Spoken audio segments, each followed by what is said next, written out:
অসমলৈ মুখ্য নিৰ্বাচনী আয়ুক্ত আজি আহিছে। আজি ৰেডিচন ব্লুত আমি অসম গণ পৰিষদৰ প্ৰতিনিধি আমি তেওঁলোকৰ কথা পাতিলোঁ আৰু তেওঁলোকে আমাৰ পৰা পৰামৰ্শ বিচাৰিছে যে নিৰ্বাচন কেতিয়া হ'ব বা কেইটা ফেজত হ'ব লাগে। আমি অসম গণ পৰিষদলৈ কৈছোঁ যে নিৰ্বাচন বিহুৰ আগত হ'ব লাগে, কাৰণ আমাৰ বিহুটো অসমৰ গোটেই বহাগ মাহটো বিহু হৈ থাকে। গতিকে বিহুৰ সময়ত যদি নিৰ্বাচন হয় আমাৰ অসমীয়া মানুহৰ কাৰণে যথেষ্ট অসুবিধা হয়। সেইকাৰণে বহাগ বিহুৰ আগতে আমি এই নিৰ্বাচন অনুষ্ঠিত হ'বলৈ আমি আহ্বান জনাইছোঁ আৰু সুবিধা হোৱাকৈ, যাতে এটা পৰ্যায়ত হ'লে বেছি সুবিধা হয়, যদি নহয় তেতিয়াহ'লে দুটা পৰ্যায়ত কৰক, কিন্তু আমি বিচাৰিছোঁ এটা পৰ্যায়ত হ'লে বেছি সুবিধা হয় গোটেই নিৰ্বাচন।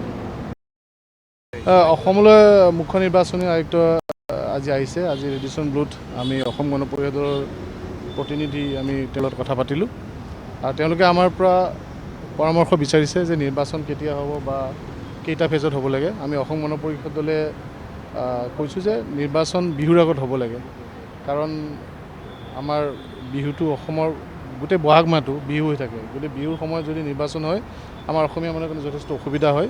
সেইকাৰণে বহাগ বিহুৰ আগতে আমি এই নিৰ্বাচন অনুষ্ঠিত হ'বলৈ আমি আহ্বান জনাইছোঁ আৰু সুবিধা হোৱাকৈ, যাতে এটা পৰ্যায়ত হ'লে বেছি সুবিধা হয়, যদি নহয় তেতিয়াহ'লে দুটা পৰ্যায়ত কৰক, কিন্তু আমি বিচাৰিছোঁ এটা পৰ্যায়ত হ'লে বেছি সুবিধা হয় গোটেই নিৰ্বাচন।